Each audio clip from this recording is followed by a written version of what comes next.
بسم اللہ الرحمن الرحیم۔ السلام علیکم۔ آج کی ویڈیو کا عنوان ہے یتیم کے ساتھ حسن سلوک۔ یتیم کے بارے میں تو حضور صلی اللہ علیہ وآلہ وسلم کے بے شمار ارشادات ہیں۔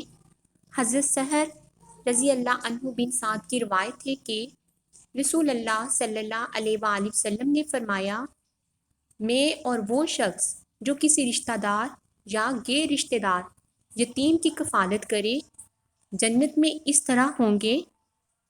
یہ فرما کر آپ صلی اللہ علیہ وآلہ وسلم نے شہادت کی انگلی اور بیچ کی انگلی کو اٹھا کر دکھایا اور دونوں انگلیوں کے درمیان تھوڑا سا فاصلہ رکھا۔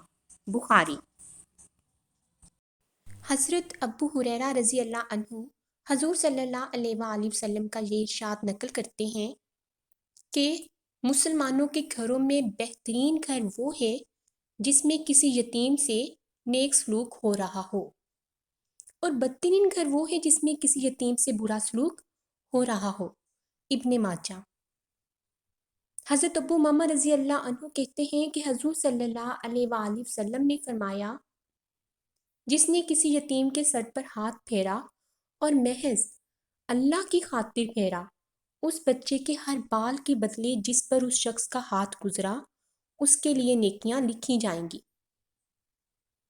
اور جس نے کسی یتیم لڑکے یا لڑکی کے ساتھ نیک برتاؤ کیا وہ اور میں جنت میں اس طرح ہوں گے۔ اور یہ فرما کر حضور صلی اللہ علیہ وآلہ وسلم نے اپنی 2 انگلیاں ملا کر بتائیں۔ مسند احمد ترمذی۔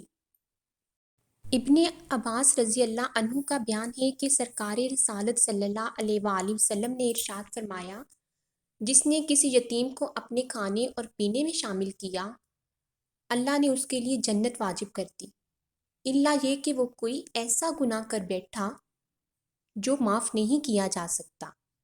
حضرت ابو ہریرہ رضی اللہ عنہ فرماتے ہیں کہ ایک شخص نے رسول اللہ صلی اللہ علیہ وآلہ وسلم سے شکایت کی کہ میرا دل سخت ہے۔ حضور صلی اللہ علیہ وآلہ وسلم نے فرمایا، یتیم کے سر پر ہاتھ پھیر اور مسکین کو کھانا کھلا۔ مسند احمد۔